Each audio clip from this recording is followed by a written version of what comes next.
Fala galera, bem-vindos ao meu canal. Eu sou o TK e hoje a temática é panturrilha, né? Como desenvolver. Hoje eu vou estar passando 4 técnicas mistas que eu utilizo nos meus treinos de panturrilha para vocês estarem agregando conhecimento e potencializando os seus treinos. Bem, a panturrilha ela é composta basicamente por 2 músculos. O sólio, que é uma musculatura mais interna, é um músculo que a gente não consegue enxergar, ou seja, não vemos. E a parte superficial, que é o gastrocnêmio, que é a parte estética superficial que nós enxergamos. É composta por 2 cabeças. Uma parte interna, que é essa parte de dentro, e a parte lateral, que é a parte de fora que tem do lado oposto da canela, né? São as 2 cabeças. A musculatura do sólio, que é mais interna, né? Ela é uma musculatura mais resistente do que o gastrocnêmio, pelo fato de dela estar em constante uso durante o nosso dia a dia, né? Pelo fato de andarmos, né? Ela é composta por fibras do tipo aeróbia, ou seja, fibras do tipo 1, que são fibras mais predispostas à resistência. Já o gastrocnêmio é uma musculatura que tem uma predisposição à força maior do que o sólio, ou seja, ele é composto por fibras do tipo 2A e fibras do tipo 2B. São fibras do tipo mais hipertróficas, digamos. Ou seja, é uma musculatura que resiste a cargas moderadas e cargas altas, né? E a parte que nós enxergamos. A panturrilha ela funciona basicamente como um pneu de um carro. O pneu do carro ele é composto pela câmara de ar. No caso, a panturrilha seria o sólio, né? A parte mais interna. E a parte superficial, que é o pneu propriamente dito, né? Jogando para a parte da perna, a panturrilha, né? Seria a parte do gastrocnêmio, que é a parte que nós enxergamos, né? A parte mais estética e a parte que todo mundo quer ter bem desenvolvido. Bem, a primeira técnica que eu vou utilizar, que eu gosto de utilizar, é a técnica do alongamento pré-treino e do alongamento pós-treino. O que é isso? Né? O alongamento pré-treino vai ser um alongamento que eu gosto de fazer para essa musculatura antes de eu iniciar os meus treinos. E o alongamento pós-treino é o mesmo alongamento do pré-treino, só que eu utilizo ele após o término do treino de panturrilha. De vez em quando eu utilizo no meio da série, no meio do treino em si.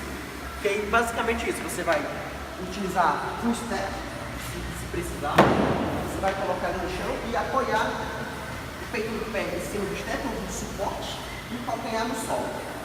Inclinar o seu tronco levemente à frente até você sentir o estiramento da musculatura da panturrilha. Você vai evitar de deixar o joelho totalmente bloqueado e você vai evitar de flexionar demais o joelho, mantendo uma leve flexão, até que você consiga sentir o estiramento dessa musculatura. Você pode fazer tanto unilateral quanto bilateral, com os 2 pés ao mesmo tempo, mantendo o seu tronco ereto e o abdômen contraído. Você pode fazer série de 30 segundos, série de 40 segundos, série de 50 segundos. Basicamente isso. Ao final, aí você realiza o treino de panturrilha. Ao final do seu treino, você pega e faz de novo. Vai ser como uma forma de... Vai ser uma paulada final da musculatura, porque se você fizer o teste, você vai ver que vai incomodar bastante, vai incomodar pra caralho. Vamos lá. A segunda técnica que eu gosto de utilizar vai ser praticamente a chave, não só do treino de panturrilha, como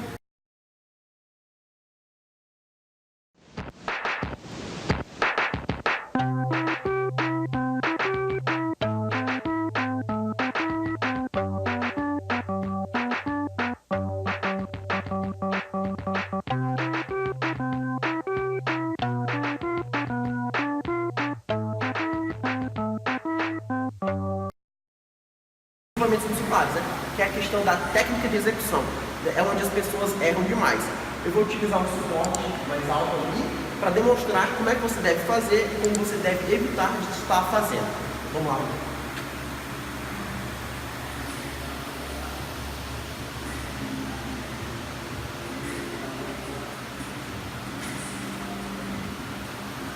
Basicamente, eu vou dar um exemplo da panturrilha livre, mas isso é válido para todos os exercícios de panturrilha que vocês forem realizar com o joelho estendido, ou seja, que vocês não vão estar sentados, né? Pode ser no hack, pode ser no Smith, pode ser na panturrilha máquina, pode ser na panturrilha livre, que é o que eu vou mostrar agora, pode ser na escada, pode ser no leg, entre outros. Primeiro você vai colocar os seus pés na largura do seu quadril, apoiar o peito do pé em suporte, não tanto a ponta dos dedos dos pés, vai dificultar o seu equilíbrio e vai dificultar a execução. Você vai fazer a máxima flexão frontal, concentrando a força na parte interna do pé. distribuição do peso na parte plantar é muito importante. O que as pessoas geralmente fazem é jogar essa força, na hora de subir, joga o peso para fora, fazendo isso aqui, ó. A pessoa sobe, jogando força para os três dedos, esses três dedos laterais do pé, ou seja, para a parte externa da borda da passa plantar do pé, né? O ideal é que você, na hora de fazer a flexão plantar, você concentre a força na parte da frente, interna. Ou seja, você vai fazer mais força com um dedão do pé e o segundo dedo do pé. E na hora de descer, você vai fazer o contrário. Na hora de descer, você vai jogar mais força para esses três dedos do seu pé. Ou seja, na hora de descer, você vai fazer força para a borda externa, lateral do pé. Ó. E vai descer sem deixar que o seu pé prone na descida. Que é o que as pessoas fazem muito. Pega de costas.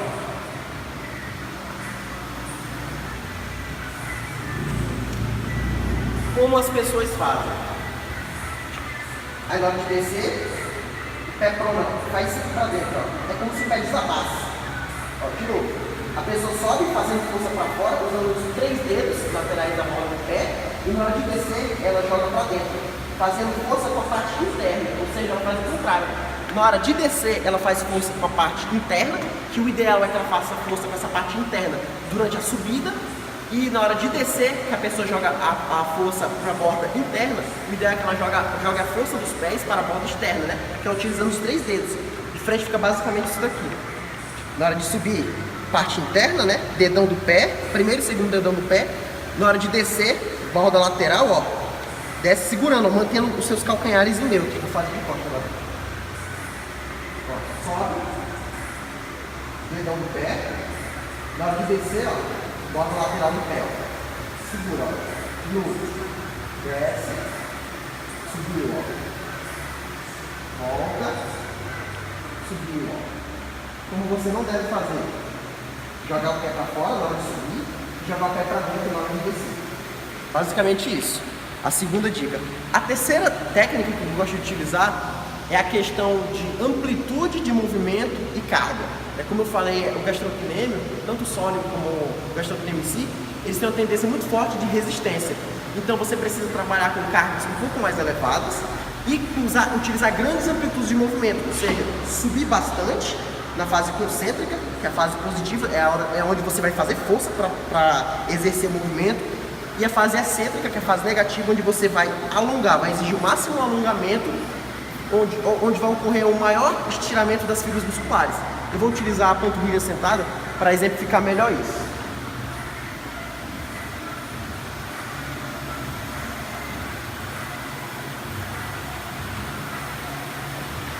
Temos aqui então a panturrilha sentada, né, ou banco soliar, conforme for conhecido no Rio também, tem vários nomes.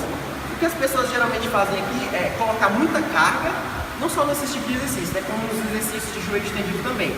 O problema é que as pessoas colocam cargas acima da sua capacidade atual, e entramos na questão da técnica, mas eu falei que a técnica de execução dos movimentos. As pessoas executam panturrilha de forma inadequada, né? Ou seja, na hora de subir ela joga força nos três dedos laterais, da borda lateral do pé, e na hora de descer ela joga força para a borda interna do pé, que é utilizando o primeiro dedão, que é o dedão do pé, e o segundo dedo.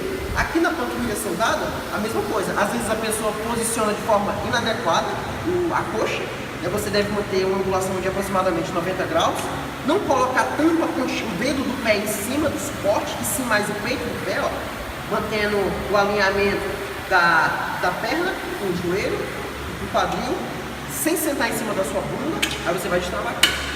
Aí você vai fazer a mesma coisa que eu mostrei lá. Subir usando a força no primeiro e no segundo dedão do pé, ó, parte interna do pé, e na hora de descer para a borda externa do pé, ó, para fora, ó, sem deixar com que o teu calcanhar desabe, ó, e vai subir o máximo que você puder, ó, utilizando a máxima da amplitude para subir e utilizando a máxima da amplitude para descer. Na descida você vai executar até onde você consiga manter os seus tornozelos em neutros, né, os seus calcanhares em neutros, sem deixar com que eles caiam para dentro. Ó, o máximo que eu posso subir, o máximo que eu posso descer. Vira de costas agora. Pega de costas.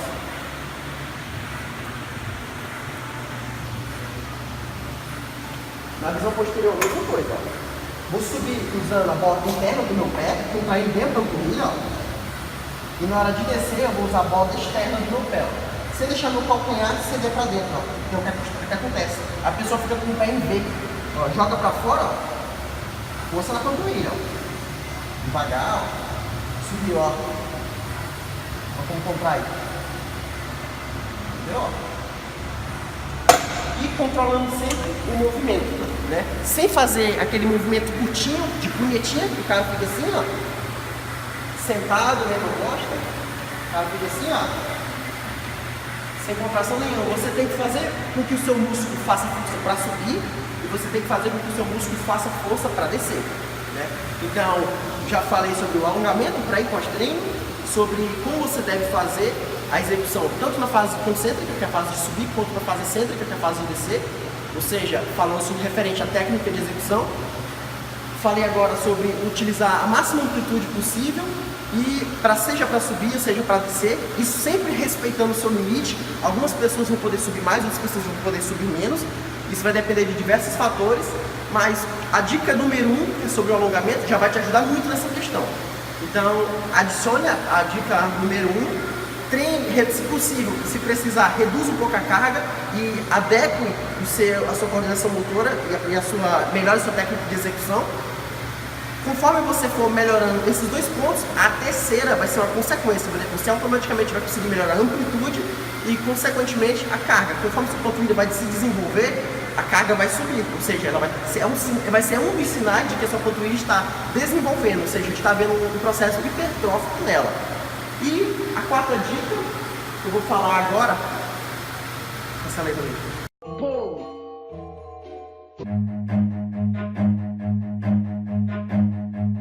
Run.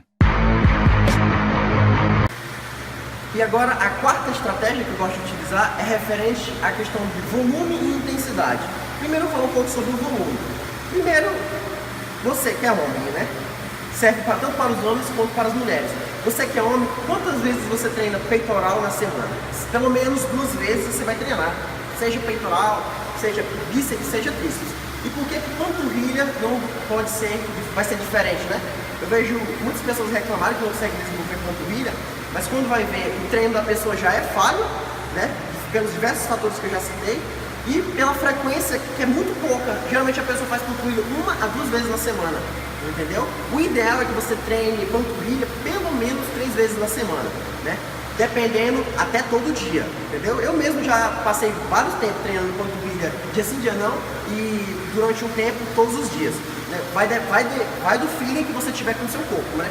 Mas a frequência, pelo menos 3 vezes na semana, você pode fazer segundo, quarto, sexto, né? Então um dia sim, um dia não, ou pode até adotar uma estratégia que eu ainda não testei, faz 3 dias seguidos, folga 2 dias, e depois mete mais 3 dias seguidos, folga mais 2 dias, vai treinando. Panturrilha é um músculo muito resistente, então é um músculo que aguenta muito pancada. Então, se você quer desenvolver panturrilha, você vai ter que meter uma paulada nela, né? Todo treino de panturrilha. E a outra questão é da intensidade, né? Entendeu? Não adianta só sair fazendo lá de qualquer jeito. O músculo, para um sinal de que ele precisa evoluir, você precisa dar um porquê dele evoluir. Ou seja, você precisa dar um porquê dele crescer. Então não adianta tu treinar de qualquer jeito, treinar mais ou menos. Você tem que fazer o treino valer. Um panturrilha não é diferente, assim como todos os outros músculos. E completando a questão do volume e intensidade, né? Vou falar um pouco sobre o volume das séries.